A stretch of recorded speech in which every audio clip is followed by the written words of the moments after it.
now that we've literally travelled around the planet, lots of people ask us for tips about, what to do when you're on the road. Ooh, bumpy road. So we're going to share our top 10 tips with you today. The 10th one, I think, is something that you're not going to expect. So hang around for that. And if anything that we tell you is useful today, then hit the subscribe button and then you'll be one of the first to get hints and advice in the future. So the first thing to consider is that you need to be fit and well enough to travel. So go and see your doctor, your optician, your dentist, and make sure that you are well. Indeed. If you need to carry prescriptions with you, make sure that you've got enough to go with you. But also bear in mind, one, you may well need to have a copy of your written prescription, not digital, written doctor's prescription with you. So try to organise that. And two, that some of your medications may actually be banned in the country that you're going to. You need to check this. What's tip number 2? Travel insurance. Don't skimp on your travel insurance. Make sure it does cover everything that you need. Don't lie about your current health situation. We all hope that we don't need travel insurance, but if the worst happens, you want to know that you can get home, that you're going to be cared for properly. 3, obviously you need to think about your safety. Don't be flashing valuables around.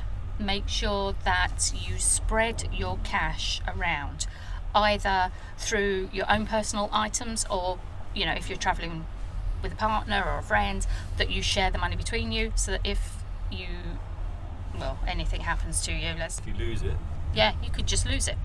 At least that way you haven't lost everything.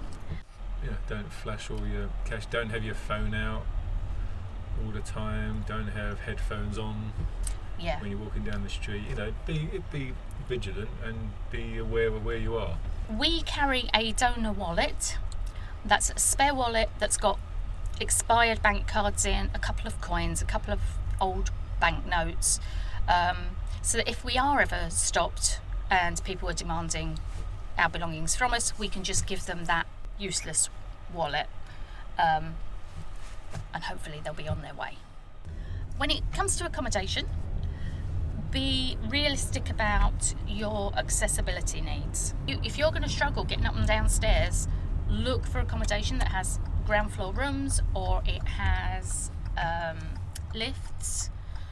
Think about how you're going to be able to move around. If you need mobility aids, are there level floors, level pavements, ramps if you're in a wheelchair? Yeah, be realistic, and don't forget that you need to book all of these things in advance. Don't just turn up and expect the airport to be able to accommodate you, getting you on board a plane, or hotels to see you arrive in a wheelchair and suddenly magic up a wheelchair accessible room. And the other thing about accommodation is, first thing that I do, or that we do when we get into a hotel, is check where the fire escape is. Yes. Check where the stairs are. Yes. So in the worst case scenario, middle of the night, if the fire alarm goes off or anything happens, you know where the stairs are to get out, so you know where you're going to go.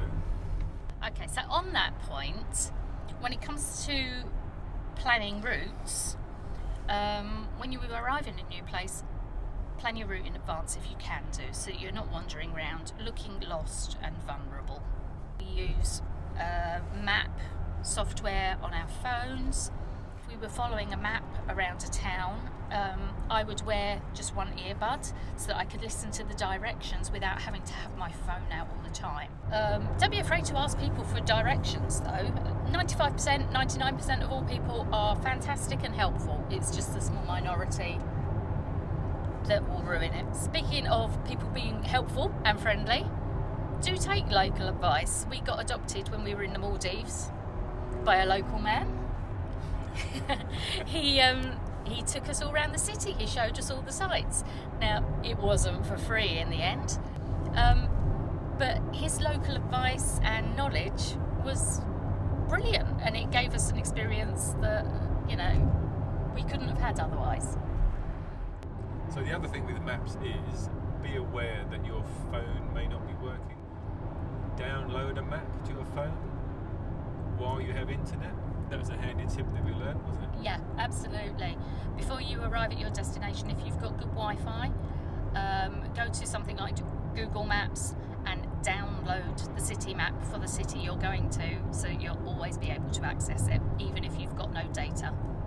And the other thing is that if you are standing out like a tourist, which in lots of places we were, Yeah, probably the worst thing that you can do is stand on a street corner looking at your phone like you are lost. Because Yeah. then you are, the tuk-tuk drivers and all the people that want to make some money out of the tourists will spot you. That's fine, but just be aware that as soon as you stop in the street with your phone out looking at it, they'll think, oh, you're lost. Where would you like to go? What do you want? yep, definitely. And also, talking about Wi-Fi, just while we mention that, if you are stuck for Wi-Fi, McDonald's, Starbucks, Burger King, KFC, all usually have Wi-Fi. It might cost you the price of a cup of coffee, but you can usually jump on their Wi-Fi. Another thing that we think is a top tip is you should expect the unexpected, like this traffic, which we weren't expecting. Things go wrong, things happen. It's part of the journey, and in the future it could well be a story that you relay many, many times, like sleeping on the floor of Narita Airport. So communication, wherever you are, it's always useful to learn a few phrases, and there's 4 basic things that we learn, isn't there? Hello, Hello, goodbye. please, thank you. We've been pretty lucky that most places we've gone, they do speak pretty good English. Where they don't speak English, we've had data on our phones and we've been able to use Google Translate with mixed success. Yeah. Yeah, don't ask people to look after your rucksacks in Tokyo. Rucksacks, wasn't it? Yeah, And it came out as rucksacks. Yeah, it came out as rucksacks, not Anyway. rucksacks. But yeah, learning 4 key phrases. At least if you can say hello, goodbye, please, thank you, and you ask for things with a smile and gesture, you'll be able to communicate with people. And again, most people, 99% of the time, they will be more than willing to help you. Yeah, friendly. Yeah. Okay, this is Alan's favourite subject. Packing, travel light. Packing. There are 2 sorts of travellers. Yeah, carry on. Travellers that travel light and travellers that wish they'd travel light. That's Rick Steves said Rick that. Steves. And I fully believe in that. You can take way too much stuff away with you. Bear in mind that when you are travelling to different countries, lots of different modes of transport, different flights, you get charged every time you have a big suitcase or a bag. So Or a cabin bag. or even a cabin bag. So it makes sense to take as little amount of clothes as you need. Now, when we go away, we would only take 2 or 3 changes of clothes, and we would wash as we go, wouldn't we? Yeah. Wherever we go. Also, another reason to pack light. I'll give you an example. We arrived in Tokyo. We had medium-sized suitcases, not big suitcases. We were anticipating being away for up to a year, so we needed to take a fair amount of stuff with us. And we got to the metro station in Tokyo and then had to carry our suitcases up about 6 flights of stairs because we couldn't get into the lift.